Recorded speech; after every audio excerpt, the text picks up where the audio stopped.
Welcome to the Jordan Lang Podcast. This is a space where we will have conversations on all of the things like business, wellness, motherhood, social activism, and lots more.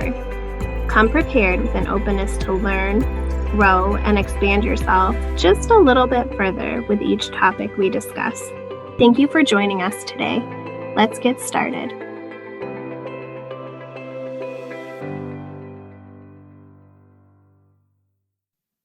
Welcome to episode 7 of the Jordan Lang Podcast. We are continuing season 1's theme of emotional and mental wellness with today's episode, which is a conversation on honest motherhood with Kristine McGlinchey.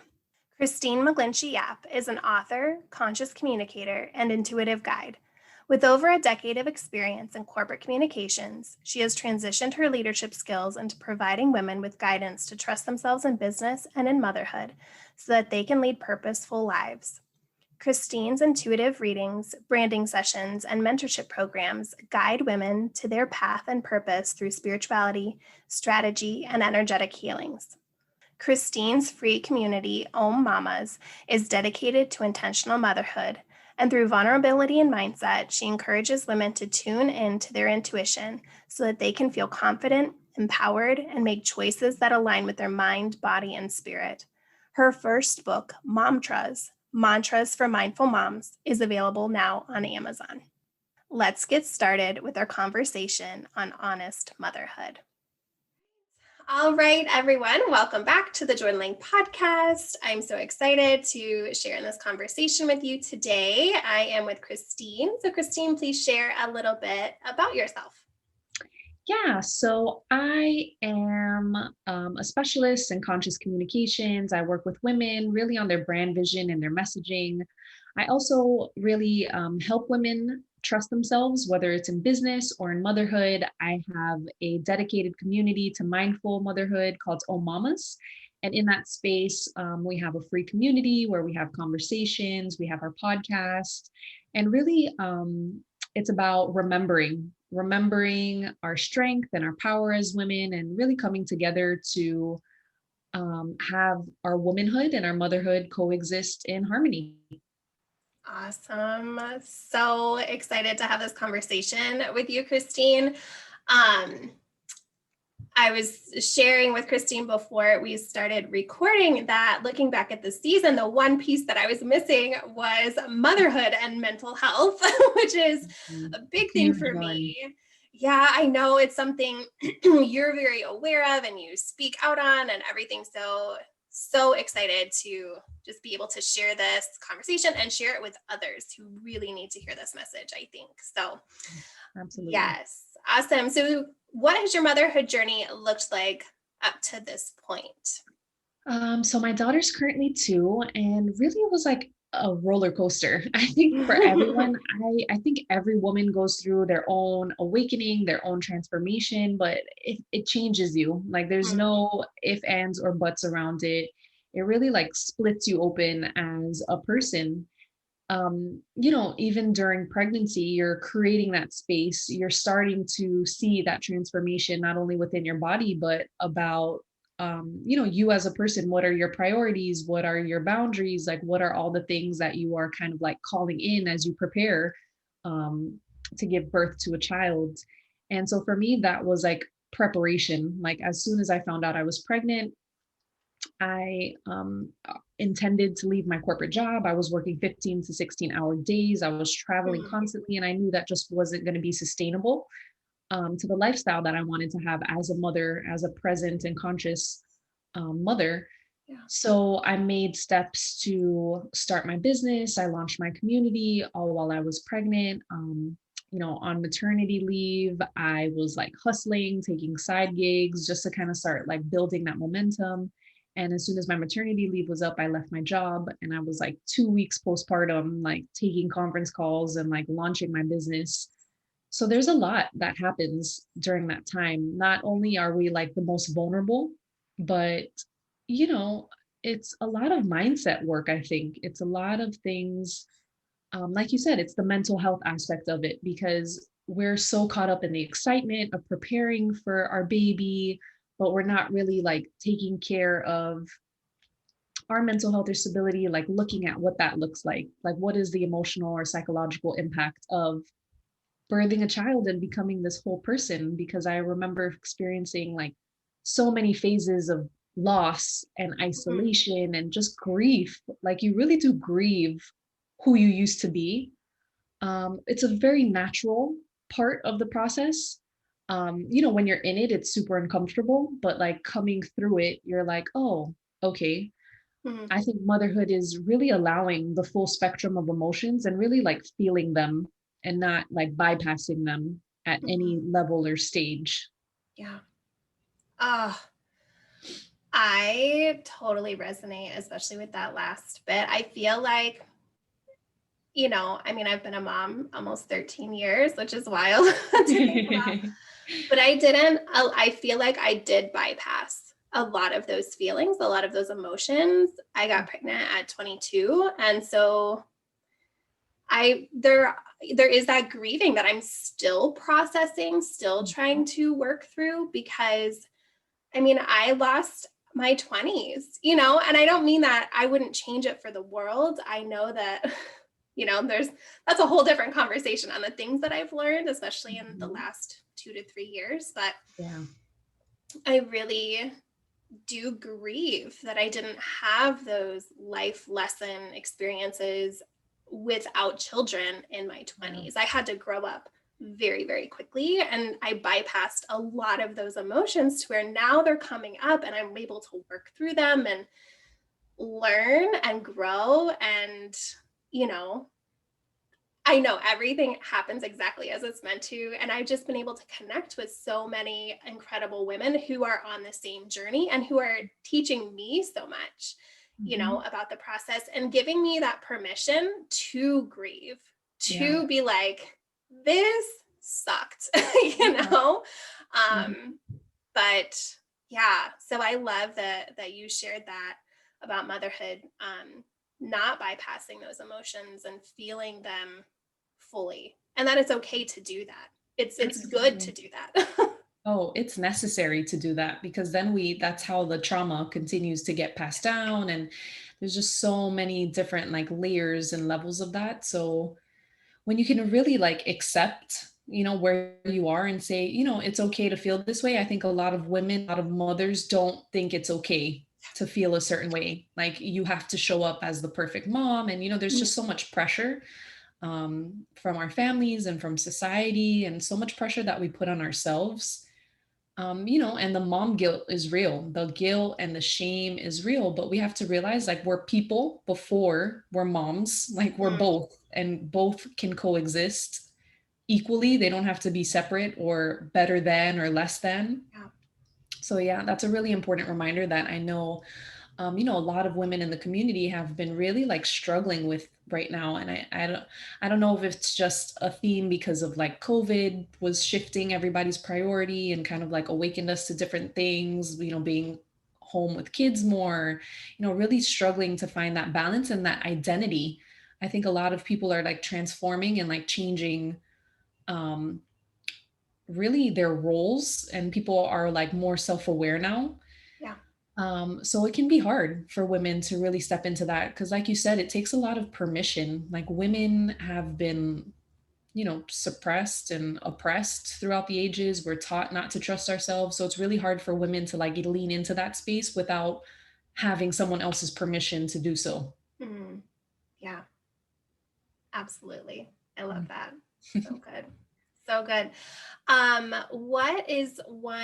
What was one of the biggest struggles you experienced or are currently experiencing that you felt like you weren't prepared for as you stepped into the motherhood role? Definitely, I think I wasn't prepared for like the mindset stuff that was occurring postpartum. I don't think anyone is really like super prepared for postpartum and like what you'll be experiencing, because you could have any kind of reaction. And I had postpartum anxiety. So, like, my thoughts were just like debilitating. I was just like, I'm not good enough. And I was just scared of everything. And I'm typically a very positive person. And I can overcome challenges, but I just felt so defeated by motherhood, like in the early stages. I would say it took me like 5 months to work through that. And I was like, oh my gosh, like this is something people aren't talking about. This is like the shame and like the isolation factor. Like when you're just like crying for no reason and you're like, oh my God, I suck. Like the worst mother ever, but for no good reason, Yeah. because it's like you're the best mom and you're not doing anything wrong. But it's just that like, I don't know, it's just so like ingrained within like our hormones and with the context of everything. You just feel like you're not enough. Yeah. And I think that's really where what stemmed the creation of my book, Momtras, because I was like, oh my gosh, like I can't be the only one going through this. And like when I was writing that book, it was like it was an act of healing, because it was like all the reminders I needed for myself to like empower myself to come into that place of, no, like you're not your thoughts. This is just a phase. Like it's totally normal.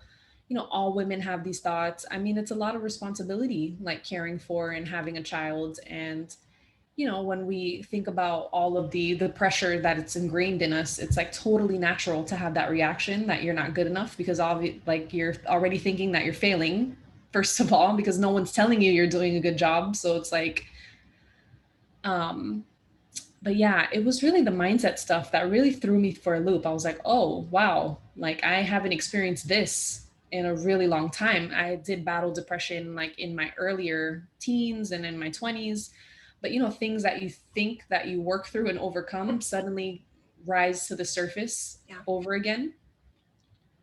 And it was probably things I didn't really deal with or process. So it was coming to the surface as I was a mother.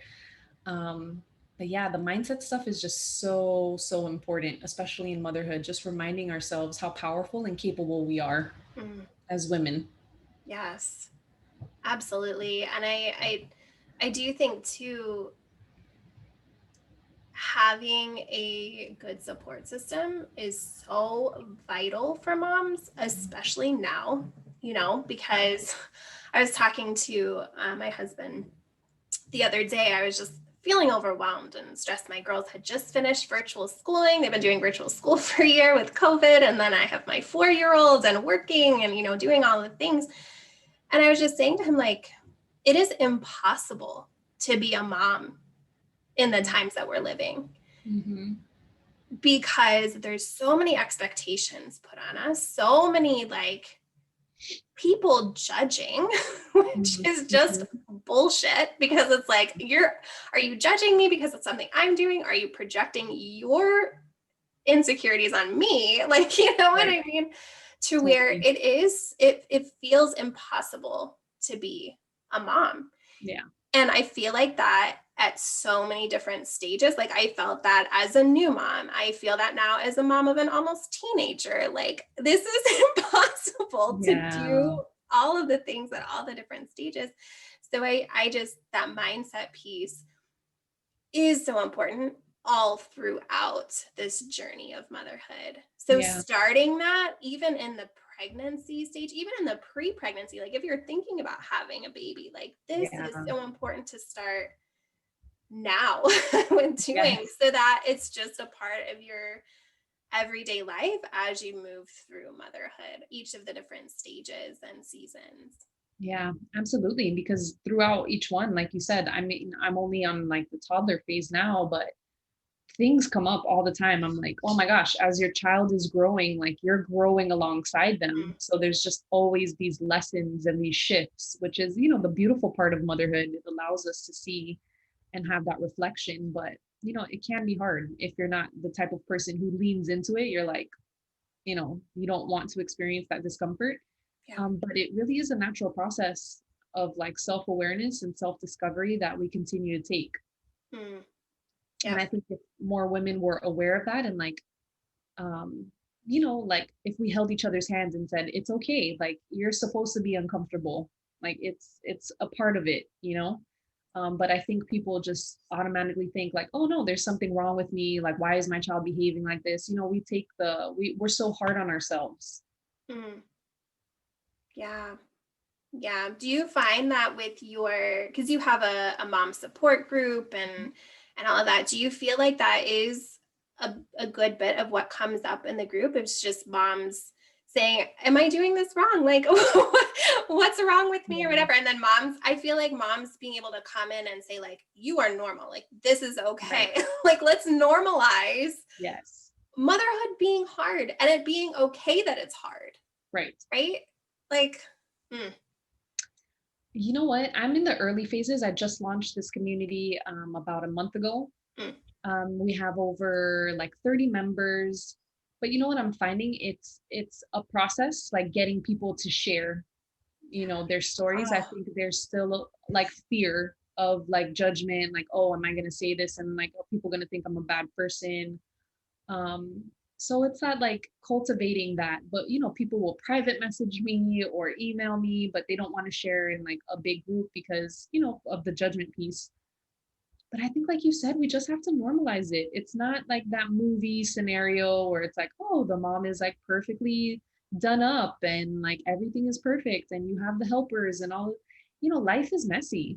yeah. Motherhood is messy. Like, well, you're not expected to be perfect. And that's like a huge thing. Like, women think like we're expected to be perfect. And I think this is where we get to destigmatize like all of these motherhood mindsets that we've programmed within us from society. Like, mothers have to be selfless, mothers have to be perfect, mothers always say yes. And it's like, no, we get to say no, we get to do things on our own. Like, we don't have to always be doing and constantly. I think there's like a shift that's happening in terms of the gender roles too. Like, more dads are stepping up, more partners are being present, we're asking for help more, like normalizing those things of like asking for help, becoming more aware of your situation and your environment.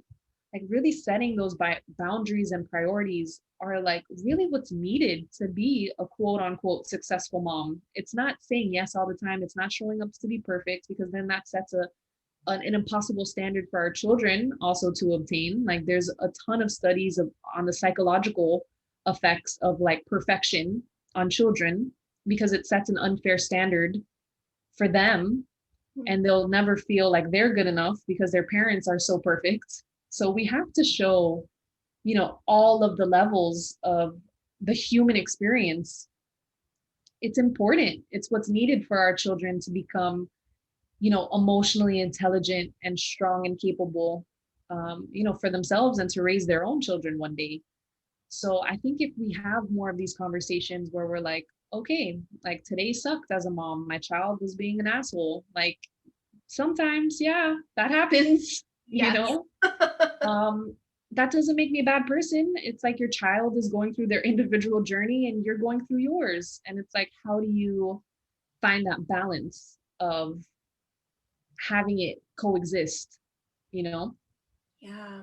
So many good nuggets out of what you just shared. I do think it's so important to cultivate these safe spaces for Yeah. moms. I grew up in a very conservative evangelical Christian home. You know, my mom did work outside of the home, which wasn't very common, but she did. Mhm. And, but I was very much taught like a woman's role is to get married and to have babies and to be a mom. And Yeah. yeah, you can have a career if you want, but you're a mom first, Mhm. like Yeah. self-care is selfish. Like I was taught, so I'm like reversing all of Yeah. these different things in the midst of being a mom, like you said, so we can teach our children Mhm. it's okay to take time for yourself. You don't have to say yes to everything. Yeah. And it's totally, even especially in the last year with COVID, them being home, me being in mom mode 24/7, like not being able Yeah. to turn that off. It's been vital for me to set very clear boundaries. And I haven't been the greatest. There was a period of time where I cried like every day for like 4 months because it was Yeah. just so, it's hard. It is. But yeah, having those conversations and just saying like, have any other moms felt this way in safe spaces? Because Yeah. there is still that judgment with, I've seen it where people say like, oh, motherhood was hard today. And people are like, well, if it's hard, if you're just going to complain about it, like, why'd you have kids? And it's like, oh, like, are you Yeah. serious? It's just, it's taking away that layer you said of perfection, of everything having to be perfect, allowing ourselves to be imperfect and giving ourselves grace, then allows our kids to be set up for that same type of Yeah, scenario, which is what's needed. absolutely. Absolutely. Yeah.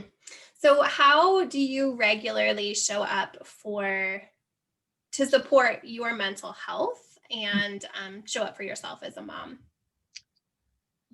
I've always been the type of person who enjoys quiet time, space. I feel like that's where my creativity really is cultivated.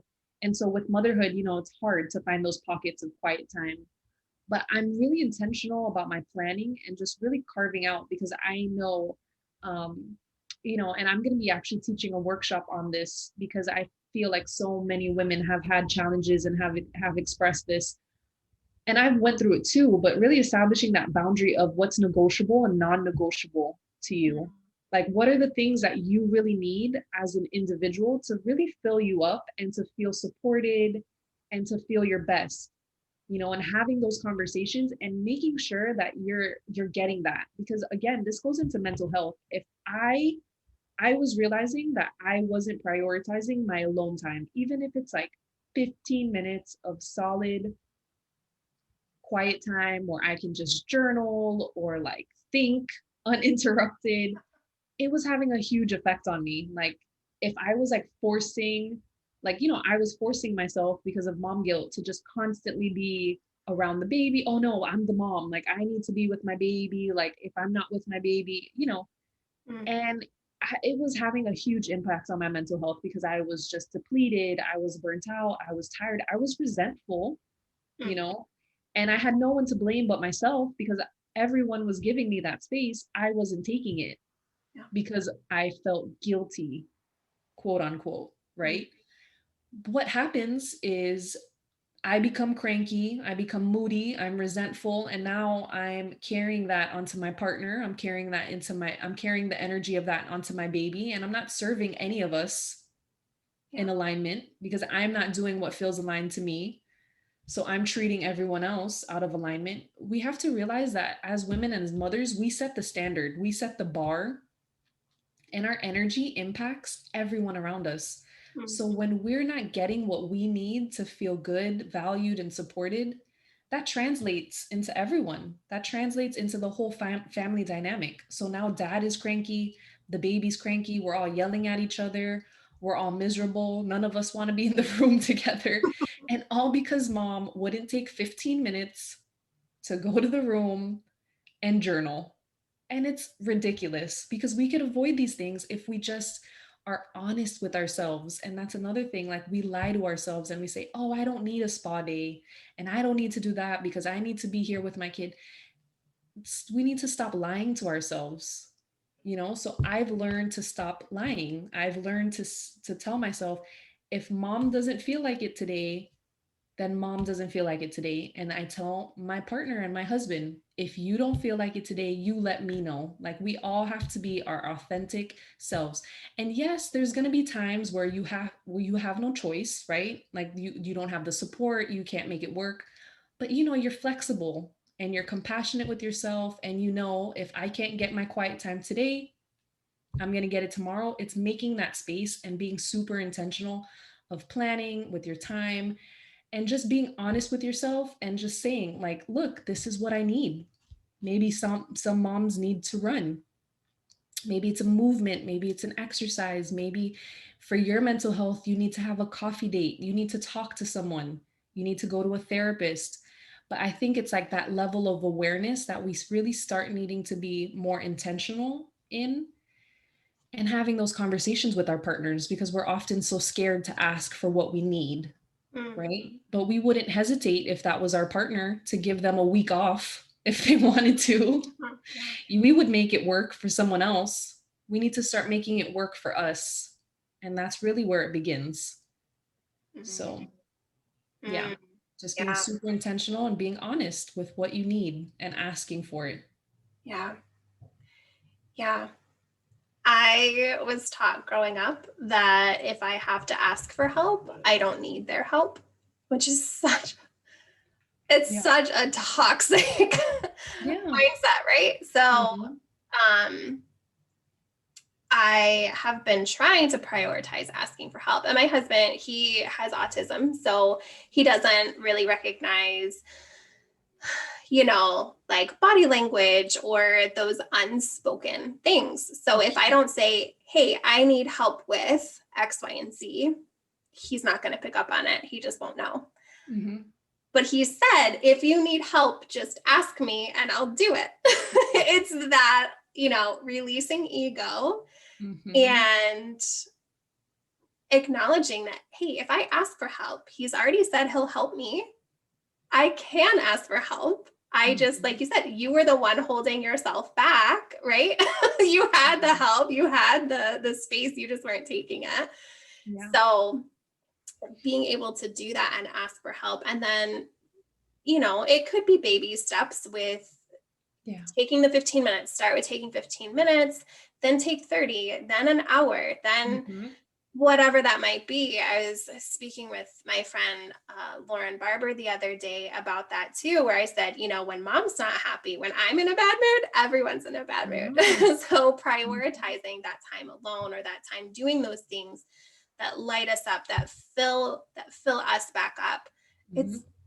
the best thing for everybody. So prioritizing our mental health is so important for the whole family dynamic. And then that makes a ripple effect on the collective, right? Because Mhm. if we're focusing on ourselves and making ourselves the best versions of us we can be and loving ourselves exactly as we are while we're on that healing journey, it's going to create that ripple effect on everybody. Absolutely. Yeah.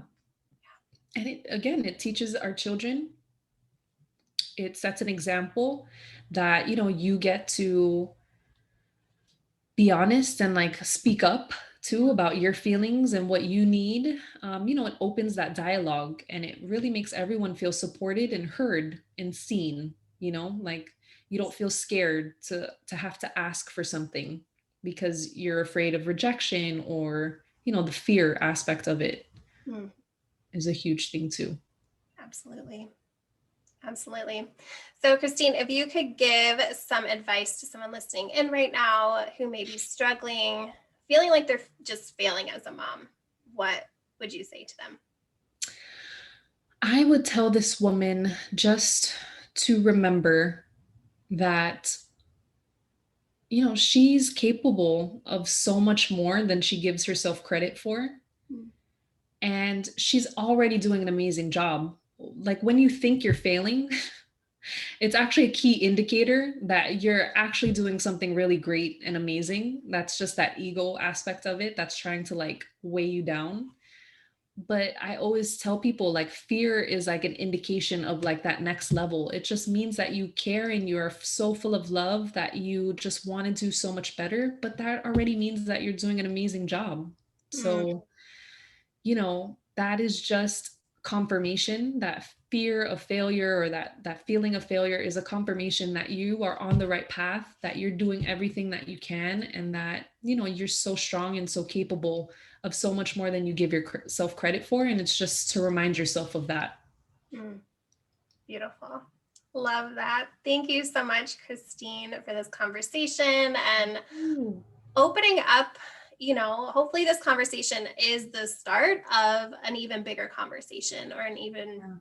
you know, bigger just acknowledgement and awareness of motherhood being hard, and that's okay. And Yeah, it's normal that it's hard, and you're not alone in it. absolutely.